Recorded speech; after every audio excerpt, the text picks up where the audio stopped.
Hi, I'm Beth. Welcome back if you've been here before. If you're new, I am a graphic designer and reader, and I love to talk about books and their covers. And today I'm going to be discussing my 2024 reading goals. And some of these are specific 24 book TBR of books I would love to get to this year. Others are a little bit more general, but they might play into my TBR. If that sounds confusing, just wait a second and I'll break it down for you. The data in this video is collected by the Storygraph app. Last year I read 136 books, 9% were nonfiction and 91% were fiction. I tend to prefer books that are set at a medium pace. My top genre was fantasy at 45 books, only to be followed by literary, historical, contemporary, and romance. I read 14 classics last year, and at least half of them were Agatha Christie books. The longest book I read was David Copperfield at 984 pages. The average length of the books I read were 350 pages. These are just a few of the books that are pretty close to that average. A little under half of the books I read last year were part of a series. According to Storygraph, the books that I read last year mainly fell under the moods of mysterious, emotional, funny, hopeful, or adventurous. So the first goal I want to talk about is stay classy. I really feel more rounded as a reader when I'm reading not just new releases, but also books that have stood the test of time that readers are still finding and delighting in nowadays. So I'm gonna lean into that. And I have several classics on my TBR for this year. My next goal is a very personal one. It's something that I have chosen because I feel like it really leans into my strengths as a reader. Growing up, the way that I would read series is I would read book one, and if all the series was out in the world, I would continue to read on book 2, 3, 4, whatever it was. I read many of my favorite series in that streak fashion, and I just love that it allows me to spend even more time with the characters, to not have to reacquaint myself with the world and make sure I'm not mixing up magic systems in each series. So that's something that I really want to lean into this year. But I have two series in particular that I think would really benefit from that shorter time frame, and I plan to read them this year. My next goal is to conquer the realm. I'm currently reading book 1 in the Ringworld Quartet, which is Dragon Keeper. There are 3 more books to go in that quartet, and then I only have one trilogy remaining after that. On one hand, I could drag it out and really make the series last. Let me just say there are so many different connections between each little set of books. Characters that are in one part of the world, you might get a reference to ones that you've interacted with before in another part of the world, and everything comes together. It's just such a tapestry of a story. So I don't want to miss all of those connections. I don't want to lose some of those threads and have to trace my steps back. I would rather complete the series, and then in the future I can always go back and reread some of the trilogies that were my favorite, or reread the entire series. That's why this is one of my goals for this year. My next goal is called Real World, and this is simply to read more stories that are set in the real world, to read more nonfiction, to read more memoirs. I really gravitate toward personal stories, and so memoirs are kind of like the best match for me with the nonfiction. And I particularly love to listen to them in the author's own voice. So I am hoping to listen to more memoirs, maybe some autobiographies in this year. And while I'm doing that, my side goal is to get my hands busy. A dream of mine is to learn how to do forage painting. I think it would be really cool to be able to upgrade a used copy in that way, to like put a scene that I particularly loved or a landscape from the book on the forage. I think that would be really cool. The only thing that's holding me back from trying that out is just purchasing the initial book press to do it, because you have to clamp the pages together so that you have a solid surface on which to paint. But that's something that I think would be really fun to try. So this goal hits not just real world stories, but also real world activities, things that I can do while I'm engaging with the story. My other goal is to do more library hauls this year. And the reason for that is kind of twofold. Number one, I do buy new books, I do buy used books, but I'm a very tidy person and I don't like letting those books pile up before I have to do a haul video. I like to just put them away on the shelf where I can admire them, where they are tidied away and they're not taking up space elsewhere. And I also get very worn out at times doing all of the back-end prep. And while I would still like to do those if that's what you're interested in, I kind of feel like book hauls are like a self-feeding piece of content on YouTube. It has never stopped being a staple. And I think that we can flip that and make it more sustainable by doing library hauls. I've also noticed some viewers on other videos commenting that they would like to see more of those. When I get books from the library, I'm more likely to try things that are out of my wheelhouse. I'm gonna try genres that I don't read from as often. They can be flops, they can be wins.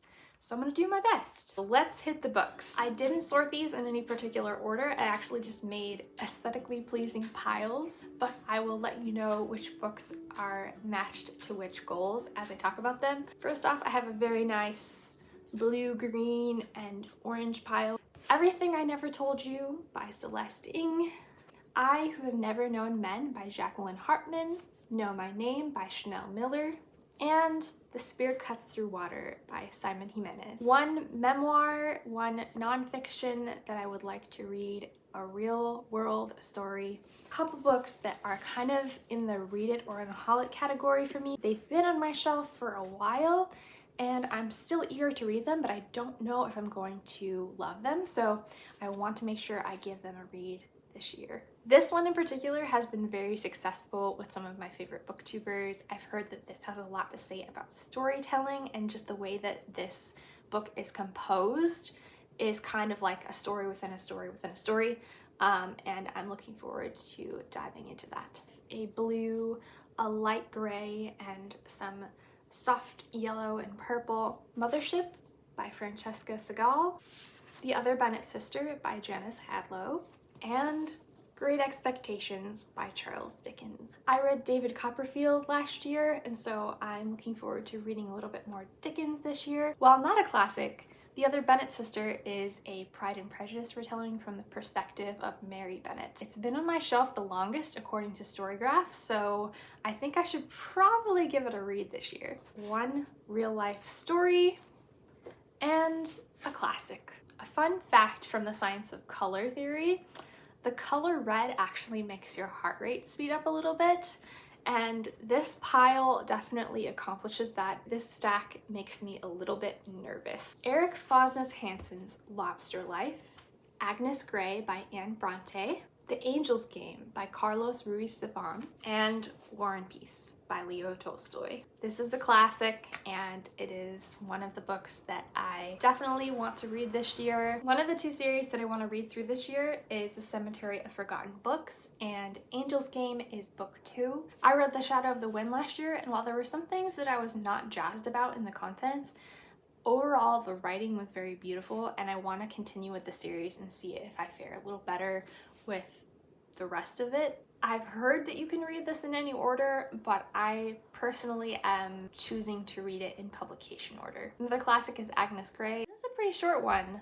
but it's another Bronte that I have yet to read. Lobster Life. I don't honestly remember how I came across this.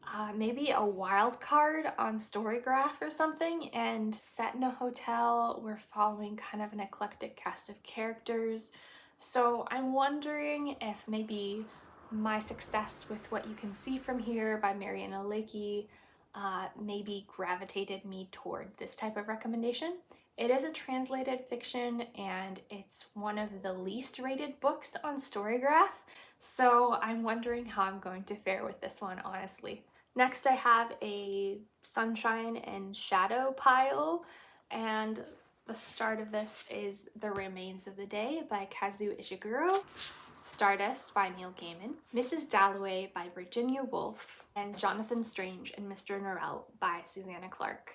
This will be my second Ishiguro book. I have read Never Let Me Go, and I also have The Buried Giant on my shelf to read someday. One of my favorite booktubers loves this author, and I just can't wait to read more from Ishiguro. I can't believe I have not read Stardust yet. I love the movie adaptation of this book. I have heard that there is quite the difference between the two, and I have read Nevermore, Neverwhere? I've read Neverwhere and The Ocean at the End of the Lane. The Graveyard Book is by far my favorite of those so far. Looking forward to giving this a read. This is Dalloway, one of the most iconic opening lines in literature and where Buy Yourself Flowers came from. I have not successfully read a Virginia Woolf book yet. I just think that I picked up To the Lighthouse too early. So I think that this might be a better starting point for me. It's a little bit shorter and I've heard that it's a little less windy, if that makes any sense. I think that this might be a better starting point for me with the author. This is one that if I can read in February or March, I will be happy because I think it does have a wintry setting and there are scenes sitting in front of a fireplace, sipping a cup of tea, and I just really want to read it while it's still basically the weather that I'm experiencing outside today. I don't really hear a lot of people talking about this book. Pure and Essie gets a lot of word of mouth, but not so much Jonathan Strange and Mr. Norrell. So let's see how it goes. Here's a green coated pile.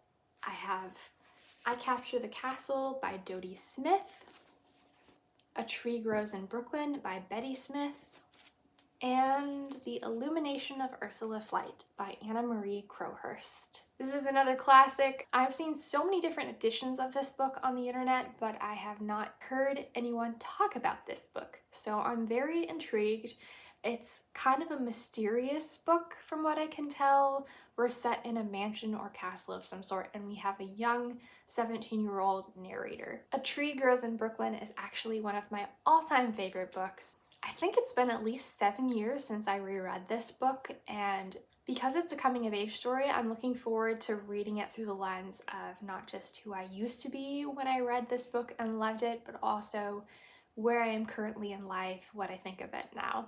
If you're wondering where the missing books are, because there were just 18 in the stacks that I shared with you, those remaining 6 are part of the realm of the Elderlings. So that's 6 books plus 18 books, which equals 24 books. So those are the 24 books that I want to read in 2024 and the specific reading goals that those are kind of orbiting around. Do you have any specific reading goals that you're using to guide your TBR this year? If there are any goals that we have in common or any books on this list that you also plan to read this year, let me know. I love getting to hear feedback and recommendations from all of you, and I hope that you're having a really great start to your reading year.